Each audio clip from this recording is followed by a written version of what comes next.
Good morning, everybody. I thought I'd give you a bit of an update on what's going on with the Volkswagen since there has been some progress.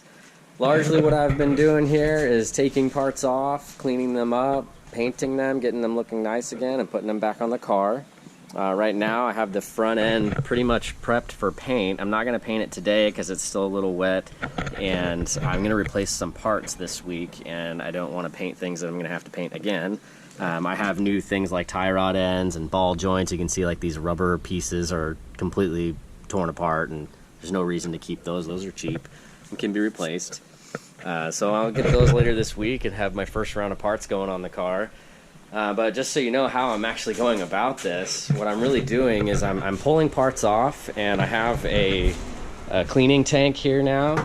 It just pumps solvent over whatever you're working on and makes things easier to rinse off and kind of get all the grit and grime out.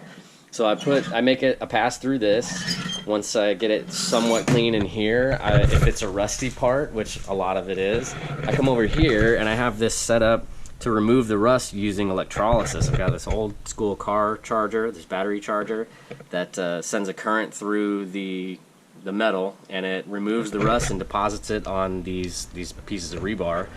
And it kind of repairs things and gets the rust off and paint or anything else that might be on there. And then I take it back out of that, I clean it off again with the parts washer, and then once it's all clean and fresh, I've been painting them if they're parts that require painting. Some things that I take off don't need paint, so I don't paint them. But you can see here I've done some of the engine tin. That's nice and black and shiny again. Volkswagen does recommend black because it reflects the heat better and keeps things cooler on the engine. That tin is very important in an air-cooled engine. And once all that stuff's done, I'm just going to put it all back on the car. Eventually this pan will be complete with all fresh painted good parts, and I will send it back to ISP West, where they will put the body back on it and then give it back to me, and I can get started on the interior. And hopefully by the end of the year, this car will be looking like new again. That's where I am for now, and thanks for watching.